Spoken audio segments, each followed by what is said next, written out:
Part 2 of Unit 8 addresses the election of 1932 and the New Deals. In 1928, Republican candidate Herbert Hoover campaigned on the slogan that he would put a chicken in every pot and a car in every garage. However, the whole of his presidency he spent addressing the Great Depression.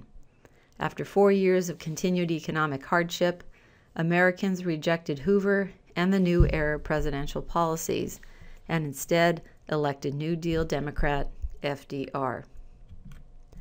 Hoover was the last of the three New Era presidents.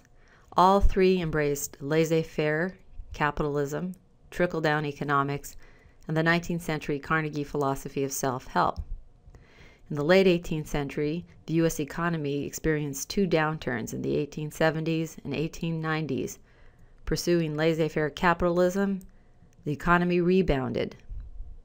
Hoover believed the same would be true of our economy in the 1920s and 30s when he served as president. He also embraced trickle-down, that eventually if government did have to intervene in the marketplace, it would be minimal, and that government would help support industries that were struggling through tariffs or direct assistance.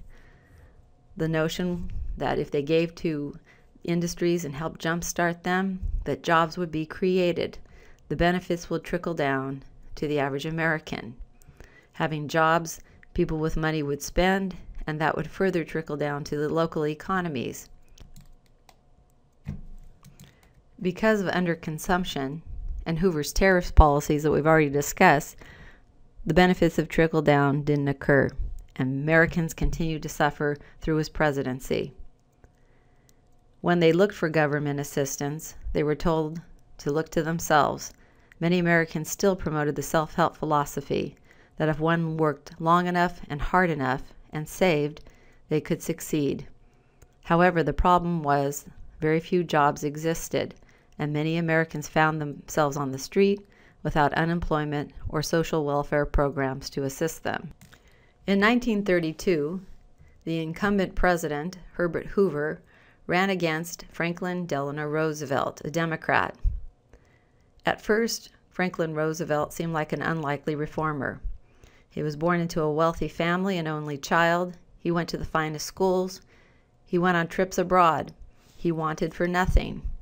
And yet he personally had experienced his own suffering. He was stricken with polio, a common disease at the time, and found himself bedridden for a couple of years. He would never walk again without assistance. He is our first president who visibly showed a disability.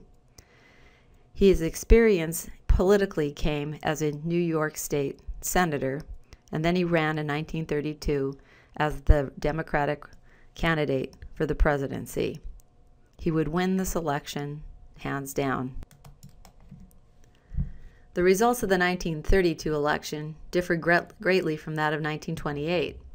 In 1928, New Era presidential candidate Herbert Hoover won solidly. He won everything but the Democratic South and the state of Massachusetts. The South was still solidly Democrat and had been since 1828. But in 1932, Americans overwhelmingly threw their support to Democratic candidate Franklin Delano Roosevelt. He won a majority of American support. Only a few states such as Pennsylvania and New England areas threw their support for the incumbent Herbert Hoover.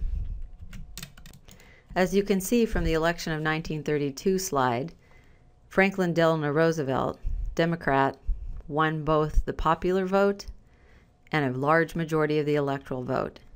He won nearly 90% of the electoral vote. Hoover only won his home state of Pennsylvania, as I said, the New England Territory. The coalition of Americans who supported FDR, black and white, rich and poor, male and female, became subsequently known as New Deal Democrats. Roosevelt had convinced Americans that he would tackle and resolve their problems. He effectively used the media and songs such as Happy Days Are Here Again to do so. This is a song we since have associated with the Democrats. In the summers of presidential election years, you can hear this song being performed at Democratic national conventions today. FDR was sworn in as president in March of 1933. In the first 100 days, he worked closely with the Democratic Congress. Neither he nor members of Congress were certain about the course that economic recovery would take, but both were hell-bent on rejecting policies and programs that hadn't worked. What they embarked on was a course of relief, recovery, and reform, and produced what we now refer to as the New Deals. In many respects, the New Deals evolved out of the progressive era reform policies known as the Square Deals. Theodore Roosevelt had proposed these and tried to implement him during his presidency. The New Deals were indeed highly improvisational. If something didn't work, both FDR and Congress would try something else. Their initial goal was relieving the suffering of Americans. FDR first declared a bank holiday to such which banks stood on solid economic footing. Those which could succeed were reopened, and he encouraged Americans to deposit their paychecks into America's banks. Stable banks would be able to extend credit to hard-working Americans. Through his use of the radio, President Roosevelt convinced Americans that, quote, prosperity was just around the corner, and he worked the airwaves to convince Americans that government did indeed care about their plight. Roosevelt embraced Keynesian economic philosophy. The New Deal programs reflect this philosophy and departed from New Era trickle-down policies.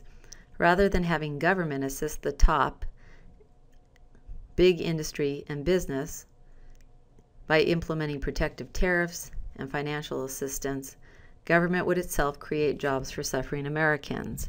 It was instead a bottoms-up approach and welcomed by a significant number of Americans. By implementing and supporting the New Deals, Roosevelt aimed to relieve America's suffering by putting them back to work. The first New Deals also strove to launch the U.S. economy on a road to recovery. The number of New Deal agencies created by the government grew and were referred to by their acronyms. For example, the Civilian Conservation Corps is best known as the CCC. Collectively, these programs have been labeled the alphabet soup. I'm only going to focus on a few of them, but there were many. The Civilian Conservation Corps employed over 2.5 million men to clear brush, build roads, and reforest the nation. All of these things were necessary and paid for by the federal government. They created jobs for a number of American males whose identity was suffering as a consequence of the Great Depression. They provided room and board for these individuals who worked away from their homes and were paid $30 a month, $25 of which had to be sent home to support family members. My uncles were involved in the Civilian Conservation Program and helped support my mother and their mother, my grandmother, during the Great Depression. The Federal Emergency Act, or FARA, gave loans and grants to state governments. It was at the state level that a lot of the money was distributed to create the infrastructure needed since the age of industrialization, urbanization. This helped provide jobs for young men in the industrial sector. In the agricultural sector, the Agricultural Adjustment Act helped provide relief to farmers by subsidizing agriculture and by educating farmers. It had been the lack of education or the reliance on traditional farm techniques that had been in part responsible for the creation of the Dust Bowl that we've talked about.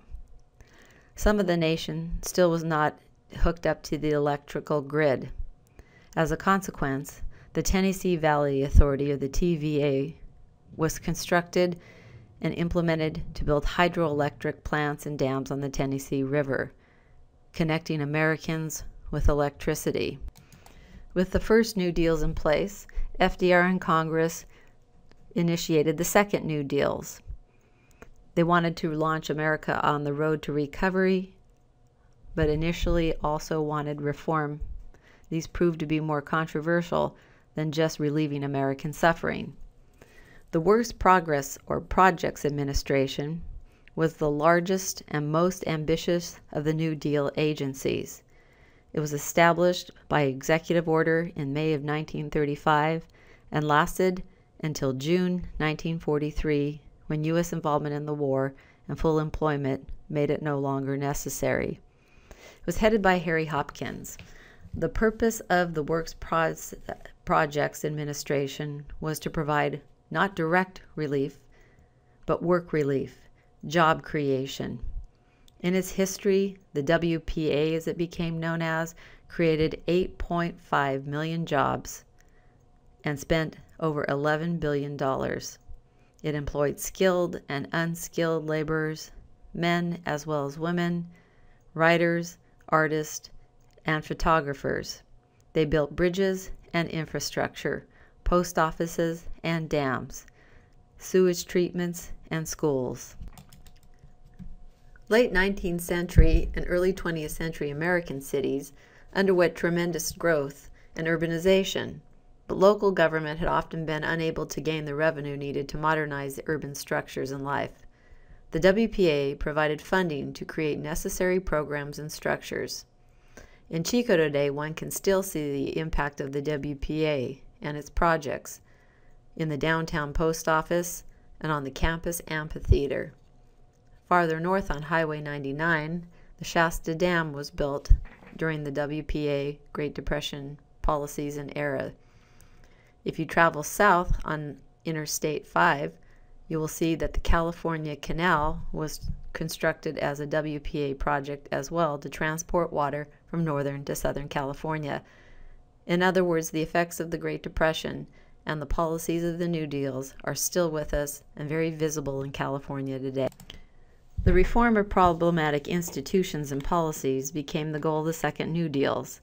However, these programs, still with us today, were and continue to be subjects of controversy.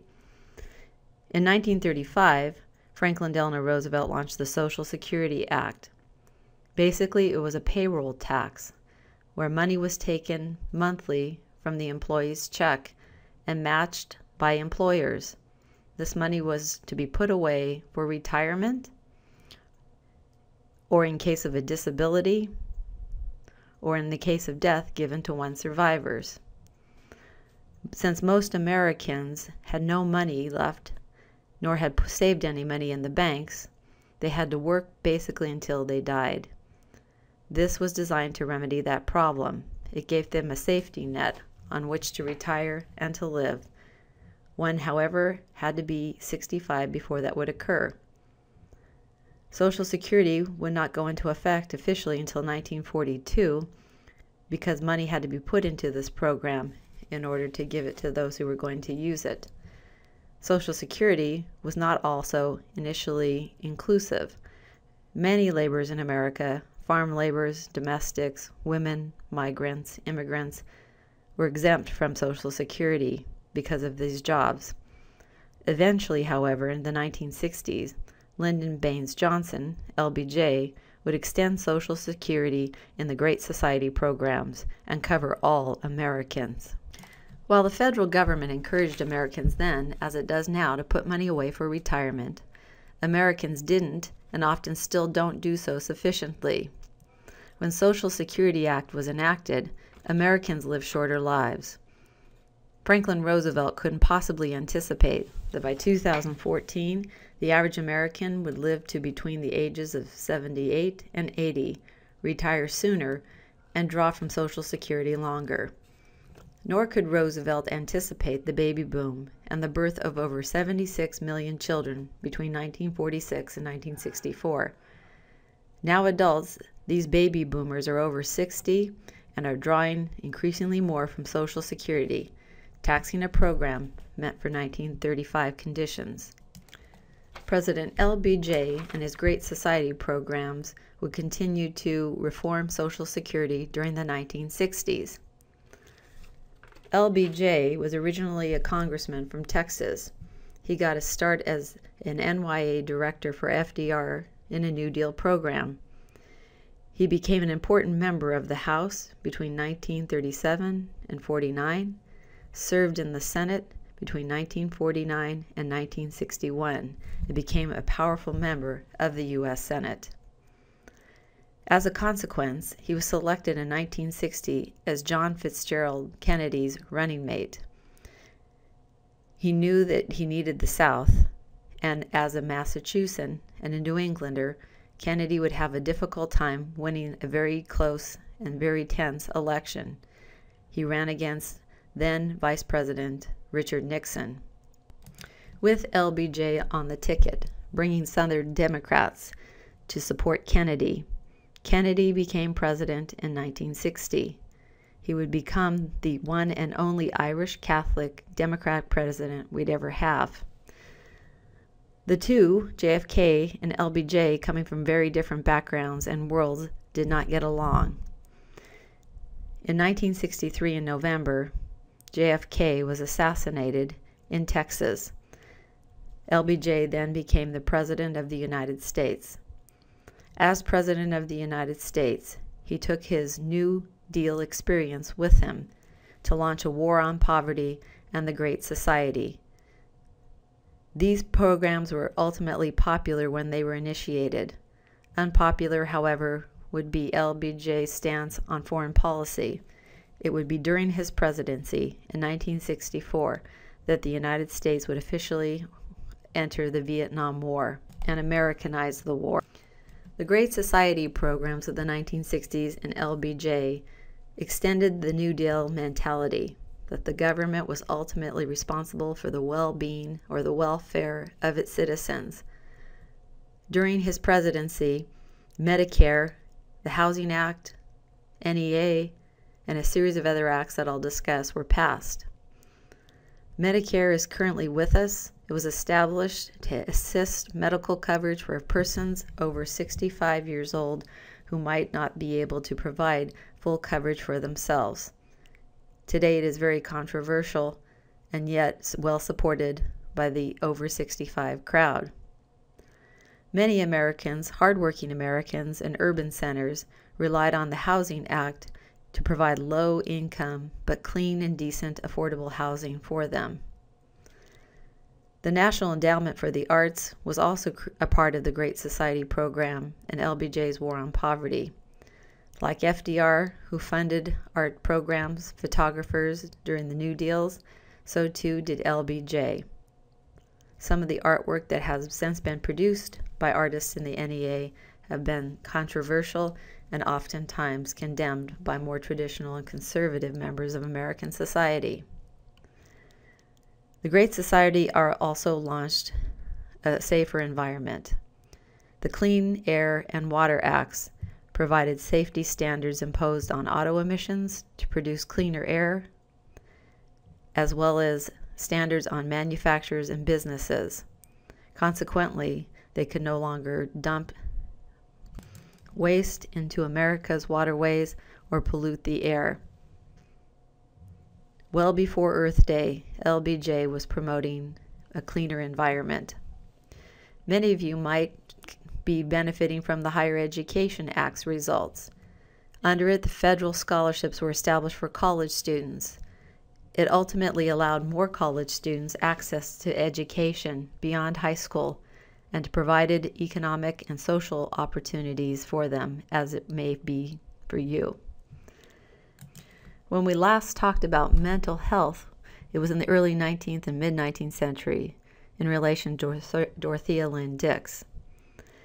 The Great Society program increased support for mental health facilities to provide the necessary health care individuals needed. Many of these institutions were closed in the 80s under the Reagan administration because of the lack of funding. And finally, to give preschool-aged children of poor and immigrant society access to education, Head Start was created. It was designed to lay the foundation for a strong educational environment that would enable these individuals to compete as they became older. The Great Society programs and the war on poverty illustrate LBJ's influence by the Great New Depression era policies and an extension of them years beyond the Great Depression. Another second New Deal act was the Wagner Act of 1935. It established the National Labor Relations Board.